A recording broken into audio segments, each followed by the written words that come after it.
মৰণ ফাণ্ডলৈ পৰিণত হৈছে ৰঙিয়াৰ পদপথ গান্ধাৰীৰ ভাৱত লোক নিৰ্মাণ বিভাগৰ লগতে ৰঙিয়া পৌৰসভা আপুনি যদি ৰঙিয়া নগৰলৈ বিশেষ কাৰণত ততাতৈয়াকৈ পদপথ ৰাখিছে তেনেহলে সাৱধান কোন মুহূৰ্তত আপোনালৈ আহিব পাৰে বিপদ তাৰ কোনো ঠিকনা নাই কাৰণ ৰঙিয়া নগৰৰ পদপথ পৰিণত হৈছে মৰণ ফাণ্ডলৈ ঘটনা অনুসৰি ৰঙিয়া উচ্চতৰ মাধ্যমিক বিদ্যালয়ৰ এগৰাকী শিক্ষয়িত্ৰী আহি আছিল মহাত্মা গান্ধী পথৰ পদপথেৰে কিন্তু শিক্ষয়িত্ৰী গৰাকীৰ লগত ঘটিল এক আকস্মিক দুৰ্ঘটনা হঠাৎ পদপথৰ ওপৰত হৈ থকা গাঁতত হুমাই গল ভৰি আৰু গুৰুতৰভাৱে আহত হয় শিক্ষয়িত্ৰীগৰাকী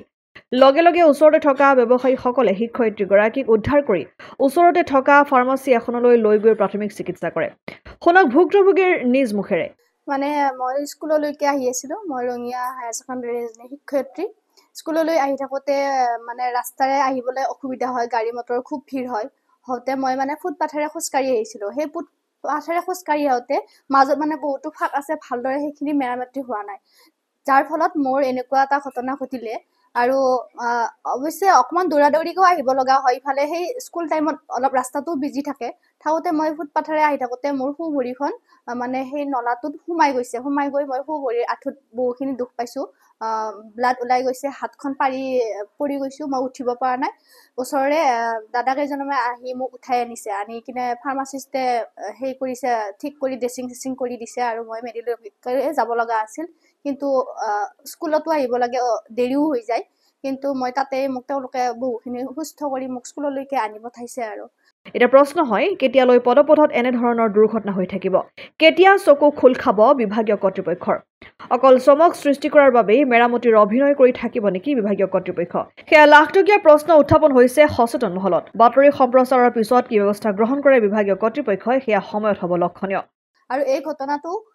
মোৰ লগতে হোৱা নাই আগৰ আমাৰ স্কুলৰে দুজনী ছাত্ৰী সেই নলাত পৰি গৈছিলে বানপানীৰ কৃত্ৰিমভাৱে হোৱা বানপানীৰ ফলত মানে ল'ৰা ছোৱালী অহাত অসুবিধা হৈছে ক'ত কি আছে ধৰিব পৰা নাই আৰু বহুত ডাঙৰ ফাঁক আছে ভালকে মানে সেই বস্তুখিনি মেৰামতি হোৱা নাই যাৰ ফলত কিছুদিন আগতে আমাৰে ছাত্ৰী এগৰাকী তাই নলাত পৰি গৈছে গতিকে এনেকুৱাকে আজি মোৰ লগত হৈছে যোৱা আগতেও এনেকুৱা ঘটনা ঘটিছে আৰু এনেকুৱা যাতে ঘটনা নঘটে তাৰ কাৰণে এইখিনি বস্তু ভালদৰে মেৰামতি কৰাৰ কাৰণে মই আহ্বান জনাইছো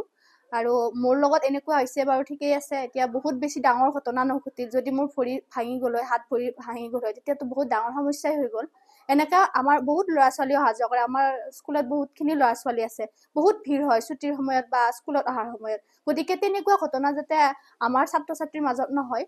সেইটো কাৰণে মই এইখিনি আহ্বান জনাই ৰঙিয়াৰ পৰা আইনাল হুছেইনৰ ৰিপৰ্ট অসম আদিত্য NKS হুণ্ডাইলৈ স্বাগতম নৰ্থ ইষ্টৰ প্ৰথম GDSI 2.0 ফিচাৰ্ছ ডিলাৰ হৈছে NKS হুণ্ডাই অত্যাধুনিক সা সুবিধাৰে তৈয়াৰী most updated হুণ্ডাই ডিলাৰ এতিয়া ডিব্ৰুগড়ত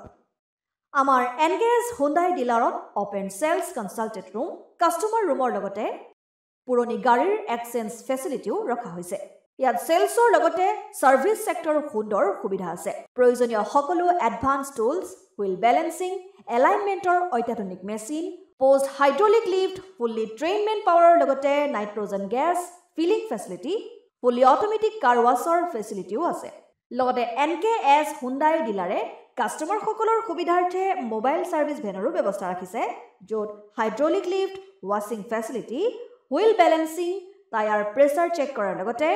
বহুখিনি সুবিধাই উপলব্ধ আছে NKS হুণ্ডাইলৈ আহক আৰু সুবিধাসমূহ গ্ৰহণ কৰক